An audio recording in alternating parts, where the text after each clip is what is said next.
بسم اللہ الرحمن الرحیم الحمدللہ رب العالمین الصلاۃ والسلام علی خاتم النبیین اللہم صلی علی سیدنا محمد وعلی آل سیدنا محمد وبارک وسلم علیہ۔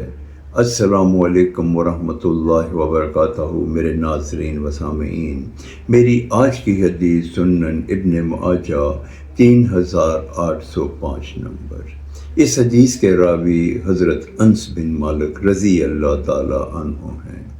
امام المرسلین خاتم النبیین رحمت للعالمین حضرت محمد صلی اللہ علیہ وآلہ وسلم نے ارشاد فرمایا، کسی نعمت کے ملنے پہ الحمدللہ کہنا اس نعمت سے زیادہ افضل ہے۔ اس حدیث مبارکہ کا یہ مفہوم ہے کہ جب اللہ تعالیٰ کسی کو کوئی نعمت عطا کرتا ہے اور وہ اللہ تعالیٰ کا شکر ادا کرتا ہے، یعنی الحمدللہ کہتا ہے، تو یہ اس نعمت سے زیادہ افضل ہے۔ ہمیں اس حدیث مبارکہ سے یہ سبق ملتا ہے کہ جب بھی ہمیں کوئی دنیاوی نعمت ملے تو ہم اس پہ الحمدللہ کہیں، یعنی اللہ کا شکر ادا کریں، تو یہ اس نعمت سے زیادہ افضل ہے۔ اللہ تعالیٰ ہمیں جب بھی کوئی دنیاوی نعمت ملے تو ہم الحمدللہ کہیں، اسی میں ہماری بھلائی ہے، اسی میں ہماری فلاح ہے۔